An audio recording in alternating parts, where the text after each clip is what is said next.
পনির রোলের মশলাটা ভালোভাবে কষিয়ে নিচ্ছি। পেঁয়াজ আদা রসুন ভালোভাবে পেস্ট করে নিয়ে এর মধ্যে একটু শুকনো লঙ্কা, জিরে, ধনে, হলুদ মশলাটা ভালোভাবে কষিয়ে নেব একদম স্টিম গ্যাসে। এদিকে দেখো পনিরগুলো আমি ছোট ছোট করে কিউব কিউব করে কেটে নিয়েছি।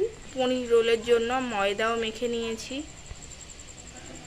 একটু টমেটো সস দিয়ে দিয়েছি। মশলাটা পুরোপুরি কষে গেছে, এবার একটু টমেটো সস দিয়ে কষিয়ে আস্তে আস্তে পনিরগুলো দিয়ে দেবো। দেখো কিউব করে কাটা পনিরগুলো দিয়ে দিয়েছি। আর মশলার সাথে ভালোভাবে মাখিয়ে একটু কষিয়ে নিচ্ছি।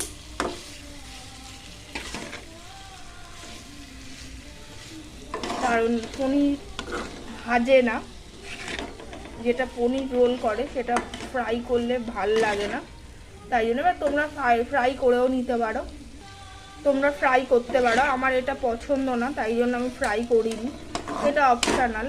কারণ একটু পনিরগুলো যদিও ফ্রাই করো তাহলে একটু গরম জলের মধ্যে চিনি দিয়ে নেবে, নিয়ে আর পনিরগুলো হালকা করে ফ্রাই করে আর ওর মধ্যে ভিজিয়ে দেবে। কারণ পনির না হলে খুব শক্ত শক্ত হয়ে যায়, বাজে লাগে। একটু নরম নরম থাকলে রোলটা খেতে খুব টেস্টি হয়। একটু মিষ্টি মিষ্টি টাইপের হলে ভালো হবে। আমি অল্প মিষ্টিও দিয়ে দিয়েছি এতে। দেখো পনিরটা পুরোপুরি রেডি হয়ে গেছে আর তেলও ছেড়ে গেছে। পনির রোলটা দেখো পুরোপুরি বানানো হয়ে গেছে আর সাজিয়েও ফেলেছি। এদিকে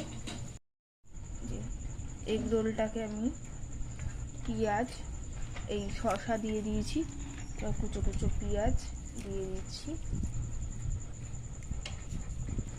এই যে সস দিয়ে দেওয়া হচ্ছে, সস দিয়ে দেওয়া হলো।